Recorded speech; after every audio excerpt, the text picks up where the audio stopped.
Hi everyone, my name is Gordon Byers. I'm a cloud solution architect at Microsoft, and I've been doing this job for probably 7 years now. So it's been a super interesting area, and obviously having like an Azure user group it's a nice, hopefully friendly audience to come and talk to. Otherwise, we're not coming back. So my background is predominantly software engineering. So I spent a long time in predominantly C# kind of SQL Server application state, running different apps and building those, and then kind of throwing them into AWS, and then eventually throwing them into Azure as well. So that's kind of where I spent a lot of my time at Microsoft, is with our customers, speaking about application estates, trying to modernize things, or trying to write new applications. And for the past 4 years, I've done like so much Kubernetes. That's pretty much almost all I've done has been Kubernetes. So I thought, when John and I were talking about doing a talk here, I was like, I really don't want to talk about Kubernetes. It's hopefully something everyone's heard quite a lot about, and it'd be nice to pick up on some of the new stuff that's really going on. So that's where we kind of land with Dapper and container apps. So Dapper is not especially new. I think it was conceived 2019. It's had a bit of a ramp up since then. We're almost at version 2, so you can most definitely use it in production. Container apps is kind of a similar story as well. It's had a very rapid iteration of development. It went GA very beginning of the year, I think, March. And yeah, you're kind of safe to use that in production as well, depending on your requirements. So I thought this would be an interesting one to talk through. Obviously, we can kind of jump into questions and whatever else as we go. The other thing I'm going to throw in here a little bit, just to tie it off, is Bicep. So I'm not sure if many people in the room have used Bicep as a language. It's a very quick intro of it. It's the authoring experience for ARM templates. ARM templates are awful to author. I'm sure we can all agree about that. And it makes that experience a lot better, and it just produces the same ARM templates off the back. I would never say it competes with Terraform, for they very much kind of play nicely in different customer arenas. And yeah, it fulfills that kind of first-party experience with I suppose, a Terraform-like syntax and authoring experience. So we're going to touch on that as well when we get into some of the demos and stuff towards the end. Got a really nice clicker here. Thanks, John. You'll never see that again. So there is kind of a theme going on with all these different tech stacks I've just been talking about, and it is that of abstraction. We're basically creating different technology stacks to abstract lots of the underlying complexities compute of what these things sit on top of. And I'm going to use steal in quotes since I'm being recorded. I'm sure there's an open image license. And I think this is kind of right. There's not really a right level abstract one. You've got to kind of choose where you want to be. You either make your bed and you kind of go with a lot of control when you want to run things on VMs or Kubernetes, or you find some aspects of Kubernetes too complex and you want a higher level construct, and you might look into one of John's favorite services, app service. You might go for that big kind of platform experience. So there's not really a right level, and hopefully by the end of this you kind of feel are these the right levels of abstraction for you, or something that's going to pique your interest when it comes to, again, I did drop this horribly patronizing statement I grabbed from the same place as the image, which is abstraction is just a basic concept in computer science. And especially at Microsoft, we love abstracting complexity behind things. So that's going to be the theme. And the other one is that of dependency. And I speak to quite a few customers, and we always talk about like application dependencies. We're talking about a C# app that's using like Newtonsoft for doing JSON handling, or other different kind of pieces of their application estate. And I think sometimes the word dependency gets kind of overlooked. It's in there, you're using the library, but the realities of it are you are taking a dependency, you are becoming dependent on that library or that SDK or that logging system for your application. And for lots of developers that want to go super fast and just use the most common kind of open source stacks, these are very easy decisions to make. When you're basing multi-million-pound e-commerce apps on top of technology stacks, they become much more nuanced, the choices you make. So I just kind of wanted to kind of set up with the fact we're basically just doing a lot of abstraction, and the fact that I really would encourage everyone to really think about it when you do take dependencies, because there's ramifications of doing that.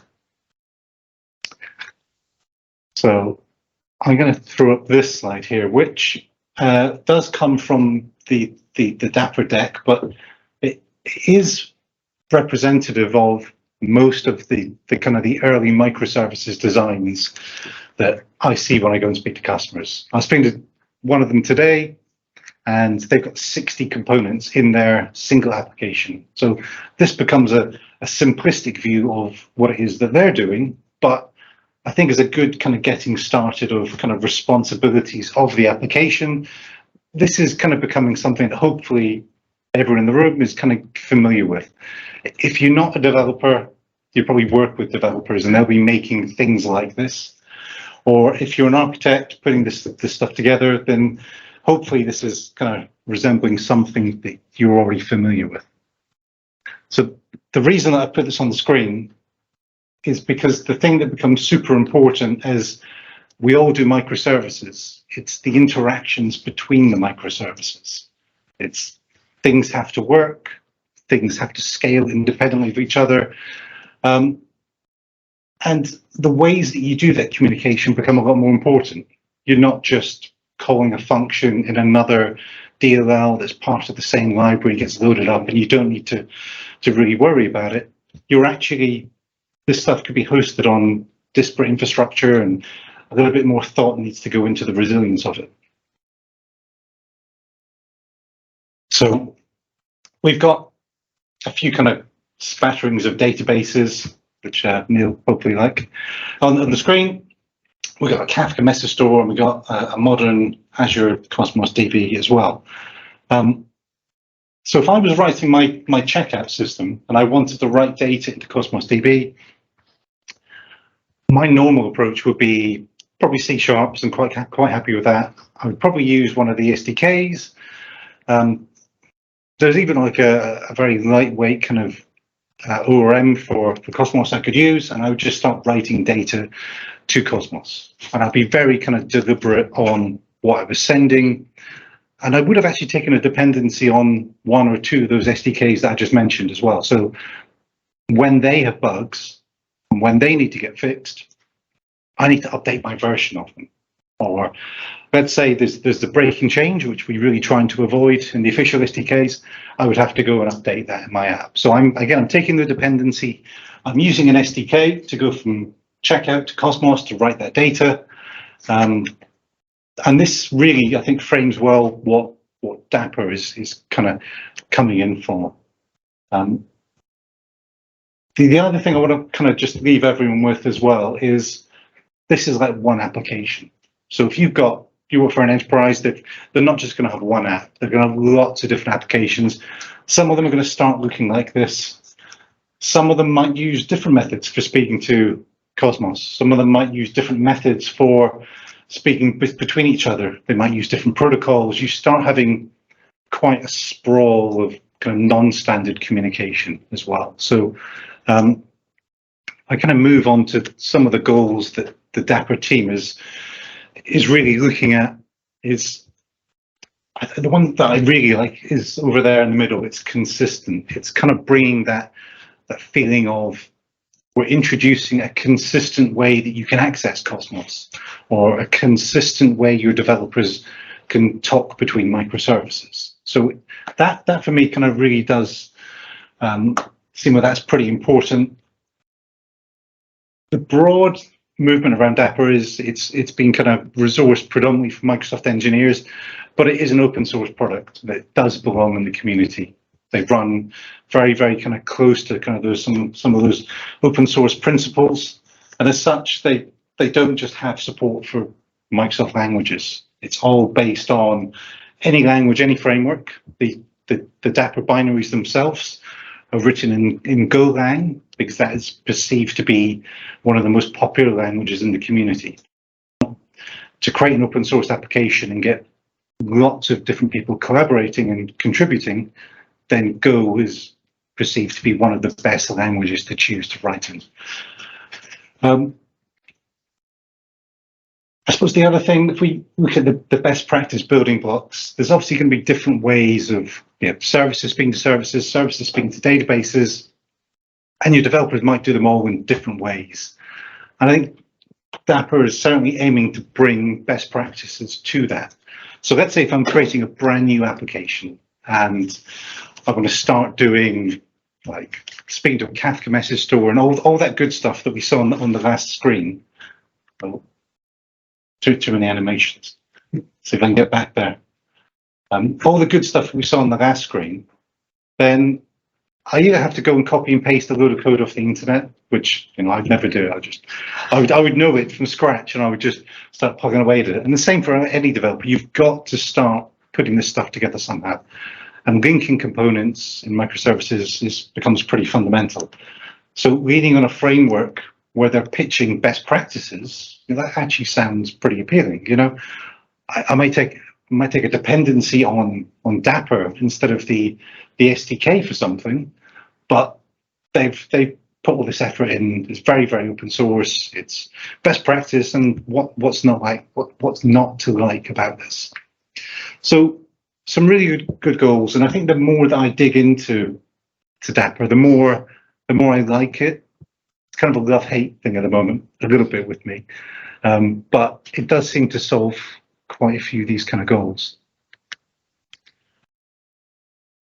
So these are we're going to jump into these in a little bit more detail. We're not going to spend too long sitting on Dapr. I'm going to stay out of VS Code. We're going to talk about container apps, but these are kind of the broad kind of patterns that Dapr is bringing to the table. So actually, these are just kind of icons on the things that we had a second ago. So I think the only thing I'd start leaning on would be calling out things like secrets as well. It's if you combine this is a best practice building block for dealing with secrets, this obviously starts to kind of reinforce the fact that I can now write complex code faster as well. So I think it's obviously take it with a little bit of pinch of salt when anyone tries to tell you that something is best practice, dig into it.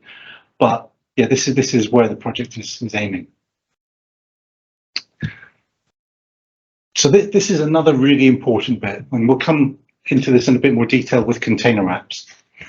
So what Dapr is doing, as again leaning on that big abstraction term, I've spoken about Cosmos a lot. So I'm using Dapr to write the Cosmos database. My app doesn't know anything about Cosmos at this point. It simply knows it's talking to Dapr and saying, I'd like to use some state storage. Please put this data down into your database. And it just so happens it's going to go, it's been connected to Cosmos, so it'll go and do that. What this means is it's super easy for me to then get really annoyed with Microsoft one day and go, screw you guys, I'm going to go move this to AWS. I'm going to use that DynamoDB thing. And I know I can do that because I don't have any dependencies on a Microsoft Azure Cosmos DB SDK. I've only taken dependency on Dapr. And that works in AWS, or that works in Google, that works wherever. I don't need to change my app code. I don't need to change my component. I just have to change the config at the back end of where the thing's going. And that, I think, is some of the attraction with what Dapr is bringing. You don't necessarily need to use some of the magic features of, let's say, the Azure platform to achieve some of the integrations with Key Vault or with a particular database. You can actually just lean on a separate framework to bring some of the magic. So yeah, I think that's really why where I would kind of ground everyone is. There's lots of kind of Lego building blocks. There's this whole kind of component model, But the thing it really means is it is super easy to change between one and the other. If you start off on Redis and want to move to something else, it is a very, very little effort for your developers to do that. So for the most part, this dependency that I've now put into my application, it's running as a sidecar. It's running as a separate process local to my process. And the complexities of actually calling this thing are, I've kind of got left this thing on the screen at the moment, which is, this is all I need to do. I just need to call a specific URL from my code to either get a secret, write some data, and it will then do it. So there is some kind of independency of the fact that this isn't something that's bloating up my process. This is something that's running separately. For those of you who are very familiar with containers, you'll know about sidecars. In essence, that is how this thing is working. It is just there listening. In the case of state, waiting to then respond with a particular item. I really wanted to avoid opening up VS Code in this session, so I combated that by just taking a screen grab of VS Code. So this is a Node.js application, and this is not my Node.js application. I don't really like Node that much. But the thing that you don't need to know Node to understand what's going on here. The bottom part of the kind of this app get order, it's kind of doing something with orders, might be taking some data, doing something with it. The thing that is super important here is the state URL. We're composing URL very similar to what we saw on the last screen inside of our application. And then we're using that when we want to do something. So this thing here is doing a get on order. So we can assume it's going to go to a database and come back with some order information. And that's all that happens. There's some super basic code that just calls a URL. And then this actually just relays the response back to the client again. Dapr is doing all the work. It knows where the database is. It knows how to talk to the database. It just takes care of it for me. So from an application developer perspective, it's kind of a bit magic. I don't need to really know or care too much about what's going on, but I can be assured that it's really simple to go and get this data through Dapper when I want to do that.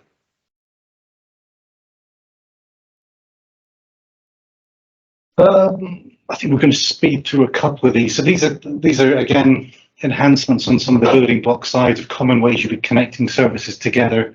And again, not to labor the point, but when people move to microservices, the way that you connect these services together becomes much more super important.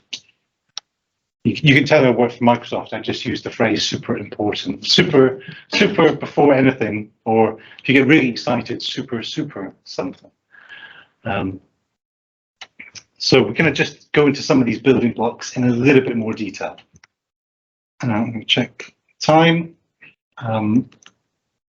So I'm going to get a bit of audience participation. Who here has familiarity with Kubernetes and service mesh? That's not good participation. I'm worrying if I'm in the right place. So great. I'm not going to. But you're familiar with Kubernetes. It does. Yeah. It orchestrates containers. Does some horrible stuff that we all love in VMs. But we've got this kind of horribly complex thing in the Kubernetes world, which is called a service mesh, and it is attempting to solve lots of problems like traffic management, telemetry, and lots of different things. Almost every single customer that I've gone into and spoken that's been doing Kubernetes that's looked at service meshes, I've chosen one purely to do what we see on the screen right now. They want mutual authentication between services. That's literally it. And they will onboard to something like Istio or Linkerd, and they're not making use of 80% of the capability from that product, but they really want this. So this is something that I think that the Dapper can provide. You can bring your own certificates. It'll do all of the mess of mutual TLS between your services, and your app developers, in the same way they didn't care about their database, they don't really care about certificates and the fact that they're connected to this app, because the two sidecars we spoke about are talking to each other, and the service just gets an incoming request. And more animations. So I think that's just one to put out there, the fact that we've got these big kind of tooling things, these big kind of movements in the container community, and some of the very simple problems can be solved a little bit simpler. I left this slide in here just because I had the word Death Star, but predominantly it's because it's got a nice graphic of doing what I talked about a second ago. It's some nice animation. It's a little bit phallic, I suppose. Let's move on from this one. So replacing one store with another store becomes super easy, and that's the kind of message I want to kind of leave you guys with. I'll try and motor through these ones against container apps, cautious of time. There was a great demo that we always used to love doing, probably about 6 years ago, which was ingesting funny things from Twitter, doing something with it. And you'd be pleased to know we can do that with Dapper as well. We can ingest funny things from Twitter as part of a native input trigger, and then do some funny ML or whatever we want on the top of that. And really kind of laboring the point about secrets and kind of multi-cloud and everything. It could just be all within Azure, but where customers have a preference of wanting to use HashiCorp Vault instead of an Azure Key Vault, it just becomes an implementation detail. It doesn't matter which vault it is your app's speaking to, it's backed off to something else, and Dapr takes care of that abstraction. And there's a horrible YAML file. So this is the last Dapr slide. The other thing, we saw how Dapr is running as a separate process next to your application process. The kind of downside for that is you've got another process to worry about. You've got it generating its own logs, you've got it generating its own metrics, and sure, it can help out with a bit of observability, but it does become something else that you need to become familiar with. It's not just, it's always going to work magically, it's never going to have a problem. It becomes something you become dependent on, and you need to kind of learn some of the systems around that as well. So that is Dapr. Before we jump straight into container apps, does anyone have any Dapr related questions? You mentioned that version 2 is about to drop. Is that a big change? Should we hold off from implementing next version 1? No. They've got a really well-mapped roadmap. It's all actually fully public on the repo. I think it's just literally that's where they've got to. They're at 1.9.4, I think, and it is just, they're just on that cadence of just kind of rolling up to that. It was kind of fully supported as from version 1, so I suppose it was just my way of trying to emphasize it's not your typical kind of version 1 product. It is on a very kind of mature path. Who are the main drivers of Dapr? The all open source community, or is they a major IT vendor sort of pushing it? So it's predominantly Microsoft engineers. The guy that was been pushing it for a long time, and Mark Fussell, if you guys are familiar with the term, he was running the Service Fabric team at Microsoft for a very long time. He got involved with Dapr in 2019, and he left at the beginning of this year, I think. Do you guys remember? And he's basically has his own startup company, which is all focused on doing Dapr. So it's very much something that was born out of Microsoft, but it's not something that we have any ownership of. We still have engineers working on it, contributing to that code base, but it's open source in the community. How well is Dapr handling when one source system or source technology that it's looking to has reasonably important features that a similar one doesn't?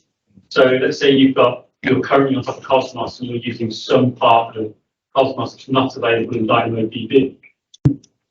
Does it simply not make it available, or does it then just throw up errors if you try and migrate from one to the other? So the classic response here is going to be the architectural. It depends. most of these component plugins have been written by the community, so it depends on the extent that they've catered to it. For most of them, it's the lowest common denominator, and that does become the kind of the rub of going, when there is a particularly advanced feature of something, are you making use of it in the right way from your code? And I think certainly in lots of the examples of doing things with state, it's writing it down to an Azure storage blob, it's putting it in Azure storage tables, it's putting Cosmos, it's putting it somewhere else. It's working with very simple constructs. It's not doing any specific kind of making use of some advanced feature of table storage, because there really isn't one there. There could well be in Cosmos, but for the most part, I think with Cosmos, could be right here now, you would be adding things on the back end. You'd be using the change feed off the back end of that. And as soon as you start writing code using features of Cosmos like that, that's when you're going to really lock yourself into that. So it's not something that Dapr is trying to navigate particularly carefully. I think it's just to try and answer the question shorter. It is the lowest common denominator. Do you use sacrifice performance over convenience implementing this in your experience?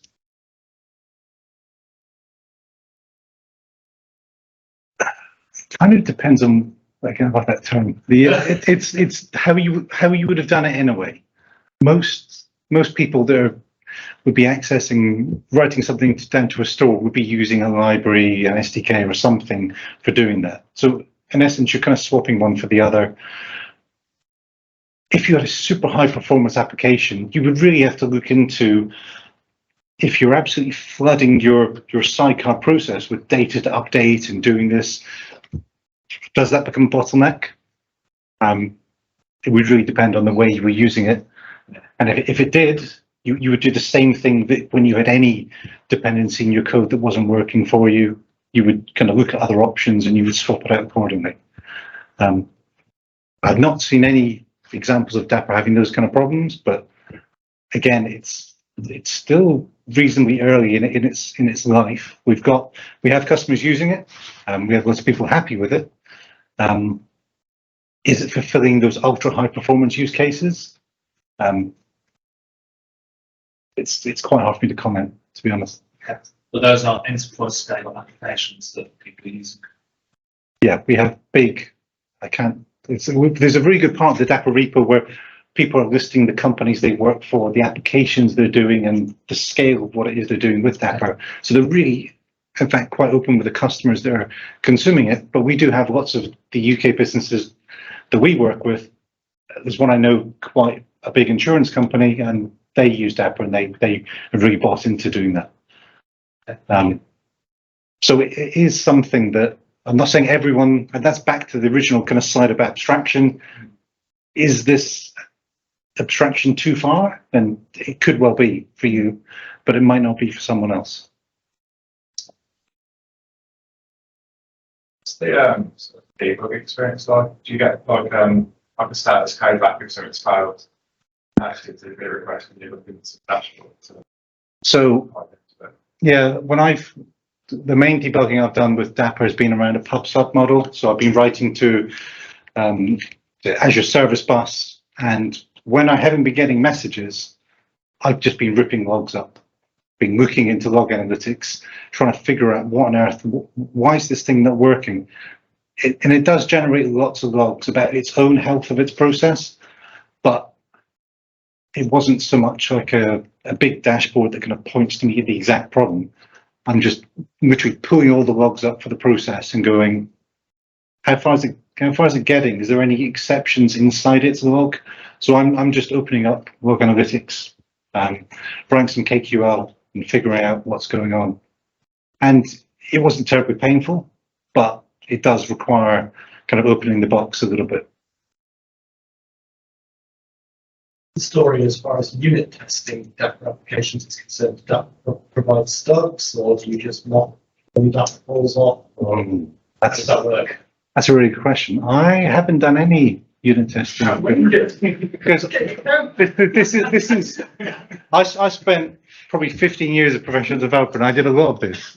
I don't have to do that anymore. I just have to make a sample that kind of looks nice and dig in and dig into like quite complex problems sometimes. But building new apps that are built properly, it's not something I do a lot of anymore. I can definitely go off and find the story around that.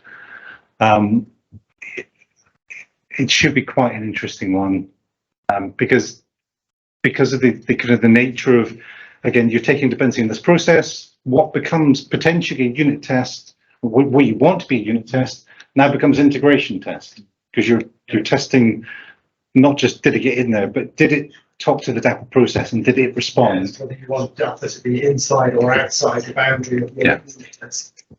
And I think it's kind of interesting from the integration scenario, you could start trying to flood it and see at what point you're getting 429 throttle requests, but that's all going to be relayed from the system it's backing the request off to.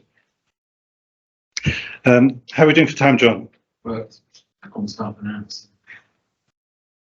Better speed up. Okay. If you have any more Dapper questions, come find me afterwards and I'll try and blag it. Okay, so container apps is another area we've been spending quite a lot of time with at the moment. Fundamentally, this is the easiest abstraction that we can offer on top of a Kubernetes environment. We're very, very open about the fact that container apps is built on top of Kubernetes. When you dig into it, we're giving Kubernetes error messages. We're giving Kubernetes references to things, but there is no infrastructure. When you go down the Azure Kubernetes service, you can see the nodes in your subscription. You get access to the command line tooling for Kubernetes. You can bring a Kubernetes app to AKS. You can't do that with container apps. Container apps doesn't care about Helm charts, doesn't care about YAML files. It's much more focused on a simpler experience of bringing your application, which is predominantly the container image and the instruction to run it. So we're really kind of trying to lay the foundations of what you can achieve with container apps.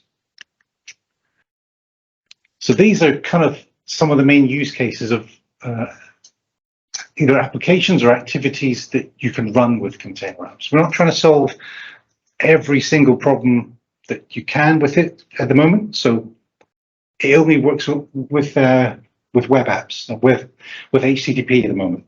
You can't do TCP, UDP. If you want to run your Minecraft server, you can't put in container apps. You're going to have to use something else for that. If you want to host databases, which again, you can't do that in container apps. But it does a lot of web apps. It does a lot of APIs. You can put jobs in here as well. So that fills the background processing. But you can kind of infer from the title of it, it does love containers. So where you have containerized your application, you can easily bring it to container apps for hosting. The slides we were having earlier about all these different microservices components, it does make that a bit easier. There's a construct in container apps, which is called your environment, and that's where all of these different services will be put to run. Some of them can be exposed externally, all the rest of them will be purely internal for the app to talk to each other. So there are some constructs, and again, abstract is the theme of today's talk. It is abstracting Kubernetes. There's a number of platform features that you would normally see in app service that is coming to container apps as well. So I fully expect in about 12 months, it's going to have easy auth. It's going to have much better custom domain support. It's going to have like much better kind of VNet integration that does at the moment. All the things that if you looked at something like app service, you would see it's there and it's very mature. I'm going to kind of gloss over this slide a little bit because we kind of have spoken about Kubernetes a couple of times. The thing that I would want to be the takeaway for everyone here would be it's Kubernetes, but without the complexity. But the complexity you lose, maybe you actually wanted to keep in the system because of some of the advanced use cases. So where your use case fits, you've got a web stack application, it's perhaps predominantly microservices instead of being monolith, container apps should be one of the first kind of stacks that you're looking at. So we're just going to take a quick dive through the different abstraction layers, and then I think we'll probably have time for some questions, and then we probably won't get on to my favorite subject of Bicep, I don't think, but it was optimistic of me to potentially try and squeeze it in a way. But if you are interested in Bicep, come talk to me later. So environments is the highest level construct that when you sit down with your IaC environment or Azure portal, it's the first thing you're going to create. You can let it create a network for you. You can bring your own network subnets. You tell it where to put the logs. You can tell it about application insights, and you just give it some of these kind of foundational capabilities that you would like your applications to have. The next level down is actually the app itself. So if I take the very simplest kind of hello world web application, that's actually what this is going to be equating to. It's going to be the web front end, or it's going to be the service layer, or it's going to be the order API. It's going to be representative of those kind of hexagons for that very first diagram. Revisions are one of the things that Container Apps actually does surprisingly well. We've got, I suppose, lots of talk at the moment about different patterns for deployment, doing canary testing, doing A/B testing, having a split of the traffic that's coming into the application. So it's actually quite good in the way that it works with this. You can have two applications deployed, two different versions. One of them could be getting zero public traffic, but is accessible just to you. And then over time, you could change that value. You could just start by setting 5% of the traffic, and it'll just kind of cope with that quite nicely. So that's something which, again, in the Kubernetes world becomes a little bit more kind of, it's harder to put in to actually start doing profit traffic management. It's built in and baked into container apps. And then replicas is the other kind of construct to talk about, which is the actual number of each of these components. So in your microservices application, you'd have more components running than some of the other ones. What container apps actually is really good at is scaling from zero. So you can have much of your microservices actually receding back to zero instances, not paying any money for them, because that is the cost unit. The container app itself is the cost unit. So the number of replicas being zero means you're not paying anything.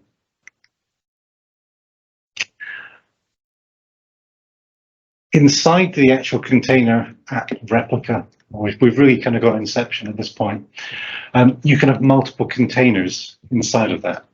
So a way to think about this is back to that whole sidecar slide we had earlier. One of the containers is your app. The other one is the Dapr app. And the whole piece that we're talking about, all the different components you could have for Cosmos or for State Store, Container Apps has that as a first-class citizen. It will actually manage and maintain the version of Dapr in your environment. And when versions are newly available of Dapr or for a managed component, it'll bring that in and update that for you. And the last abstract to kind of throw out there is ingress, the way that the traffic comes into the cluster itself. And this is what's going to help actually take the instruction from your replicas to get you to that 80-20 split of your web app. And that's using a very popular open source ingress called Envoy. So whilst that hasn't been quite as long as I wanted to spend on container apps, if there is any questions, I'm going to try and fire up, if I can figure out the mouse, one of my favorite demo app for container apps. We can leave these fancy graphics on the screen and I can field any questions. Is it run on the same kind of app service plan like app services, or? No, it runs literally on top of a Kubernetes cluster that you will never see. So But you have this different type of pricing depending on this number of replicas. yes, it's priced on the number of container app replicas. Yes. Sure, if you, it's got the concept of environments, I think, hasn't it? I have to step out, but environments within the container apps cluster. The environment is, I suppose, and the environment is it's almost like the cluster. So think of it like a namespace. It's something that lets your container apps exist on a virtual network and gives them their IP address. So when I read it, what I thought I read, possibly wrong, was you could sort of have your test environments on the same container apps instance. And my question, if you do that, do you get to the cluster for one and will kill take 2 lots of nodes? So at the moment, one environment would equal one single tenanted cluster Not the in the background. namespaces in the cluster that they individually use. No. And I suppose that actually leads on to the next thing is, it is a multi-tenanted service. So if I create a container apps environment and Nick creates a container apps environment, they might be running actually on the same underlying AKS cluster, just separated. But again, we don't, back to the, it's all completely abstracted from us. There's no Kubernetes that we can interact with, but that's how the service is being run. And then you're being charged, like you just said, by a number of instances. Yeah, so I could create an environment, So I don't care, but I could create an environment, create 10 apps, and have them all scale down to 0, and I'm paying 0.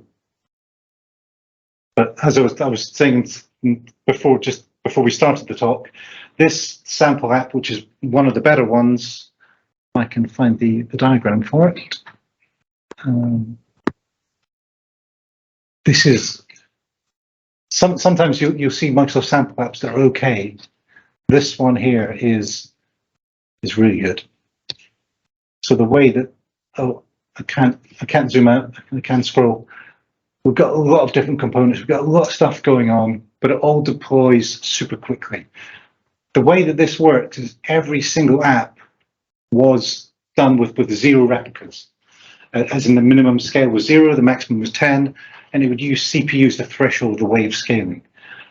And I ran that in my environment, I forgot about it, and I came back and it cost me nothing. But it also took 14 seconds to start the UI again. So that was the first thing I then changed. I was like, oh man, I need traffic and the UI to have a minimum of 1. So all of a sudden I'm now paying for 2 replicas to be running at that same point in time. And all the rest of it can scale up from 0. So I'm still not paying a lot, but I've got some residual cost around that. What kind of memory and stuff can you give each node? Is there maps? There is.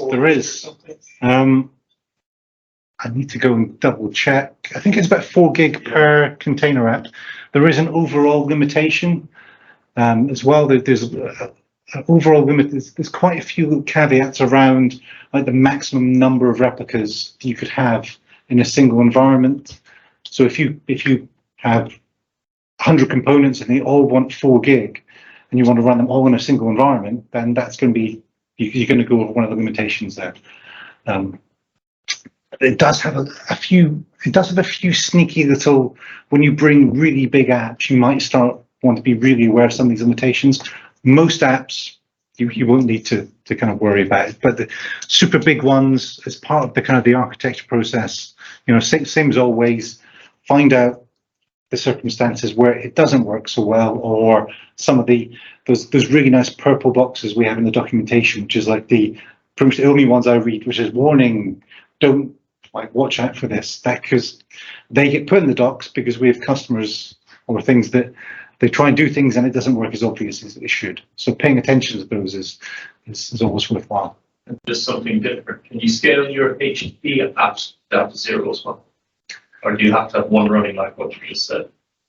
You can scale everything down to 0 if you wanted. But again, when I did that, it took 14 seconds to get some. So as far as cold starts go, yeah, it's not the best one. So being very kind of selective of going, You know, I might want to do predictable burst, and during the day, I might just want to say minimum of 1 for everything, or minimum of 2 for everything. But after a certain point, you know, let's scale back to 0. So the apps are there if they need to be started, but residual cost is gone. So I think it works quite well for that model. How do you configure it all? Is it like ARM or Bicep? Bicep, Like, yeah. Bicep, yeah. I'm rapidly running out of time. I apologise, Neil. I have left my. There's 4. Hopefully, everyone's familiar with the Azure Quick Start templates as a repo. I did put the pub sub example in here, and this actually. So this is written using Bicep, and this is a full pub sub, 2 apps. One's the publisher, one's the subscriber. And this is actually using some of the Bicep modules themselves. So the first thing this is doing, and you would squeeze Bicep in there, it's building your containers from source code, and then it's creating an environment, and the environment contains your service bus, and then we're creating the subscriber based off the image we just built. We're creating the publisher. That's it. It's done. There's obviously there is a little bit of Bicep abstraction magic going on here, but again, that's the theme of the talk. So, In terms of secrets, you know, we're using Dapper. Yeah. What's a secret story like? I can't tell you about it. It's secret.